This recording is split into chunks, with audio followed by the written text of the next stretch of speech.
আমার পলিটিক্সে আসাটাই ভুল হয়েছে। আগুন জ্বালিয়ে দিয়েছে কেউ একজন। রাজগঞ্জের পরাজিত তৃণমূল প্রার্থী স্বপ্না বর্মনের বাড়িতে আগুন ধরিয়ে দেওয়ার অভিযোগ, থানায় অভিযোগ দায়ের, ঘটনাস্থলে দমকল। প্রদ্যুৎ রয়েছে টেলিফোনে। প্রদ্যুৎ, এত সাংঘাতিক অভিযোগ করা হচ্ছে যে বাড়িতে আগুন ধরিয়ে দেওয়া হচ্ছে, তাহলে কাদের বিরুদ্ধে অভিযোগ? রাজনৈতিক যোগ? দেখো, এমনটাই তো স্বপ্না বর্মন ফেসবুকে তার লিখেছেন যে আজকে আমার বাড়িটাও জ্বালিয়ে দিল, এইভাবে কিন্তু একটি ফেসবুকে পোস্ট করেছে এবং সেই পোস্টকে ঘিরেই ঘটনা কিন্তু সকলে জানতে পেরেছে এবং ব্যাপক চাঞ্চল্য। ঘটনাস্থলে দমকল পৌঁছেছে, পুলিশ পৌঁছেছে এবং আমরা পুলিশ সুপার সহ জেলা সভাপতির সাথে কথা বলেছি তৃণমূলের।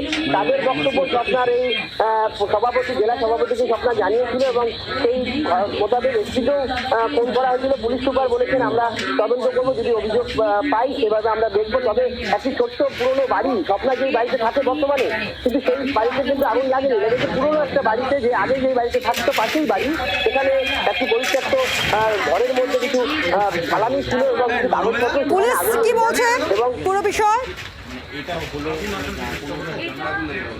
আরেকবার যদি বলো প্রশ্নটা। পুলিশ কি বলছে? পুলিশ সুপার জানিয়েছেন যে এরকম একটি ঘটনার খবর এসছে, পুলিশ গেছে ঘটনাস্থলে, দমকল গেছে, যদি অভিযোগ পড়ে আমরা খতিয়ে দেখবো। তবে ঘটনা নেই, ছোট্ট একটি আগুন লাগার ঘটনা ঘটেছে, আমরা খবর পেয়েছি, পুরো ঘটনা তদন্ত শুরু করেছে। বেশ, নজর রাখো, ধন্যবাদ।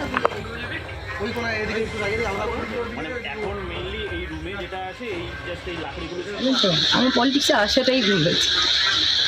আগুন জ্বালিয়ে দিয়েছে কেউ একজন, আমি জানি না কে দিয়েছে, কে একজন, দুজন, তিনজন, আমি জানি না।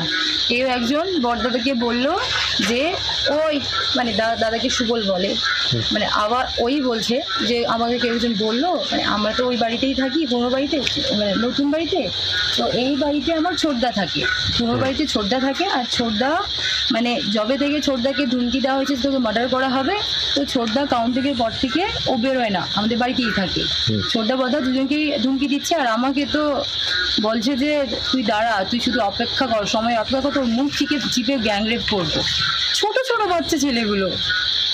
আমরা ভেবেছিলাম মজাক করছে, তো বড়দাকে যে বলেছে, মানে চিৎকার করেছে, ওই তুই এবার দেখ, তুই দেখ, তাড়াতাড়ি বাড়ি যা, তাড়াতাড়ি দেখ। তো দাদাকে সচরাচর আমাদের ধুমকি দিয়েই থাকছে, আমি এরকম মজাক ভাবছিলাম।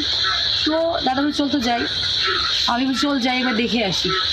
তো এসে পুরো দাউ দাউ করে আগুন জ্বলছে, আগুন আমার ভীষণ ভয় লাগে। তারপর বড়দাদা তো গেল কুয়াপাড়ে, কুয়াপাড় থেকে বালতি তো আমাদের বাঁধানো বালতি জল।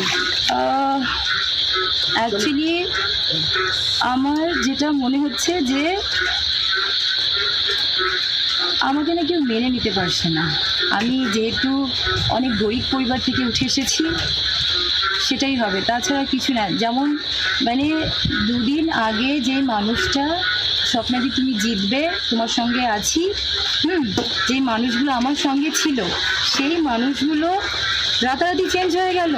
মানে আমি হেরে গেলাম, আমাদের পার্টি হেরে গেল জন্য রাতারাতি চেঞ্জ হয়ে উল্টো দিকে চলে গেল। বাংলার আওয়াজ, বাঙালির আবেগ, জি 24 ঘন্টা।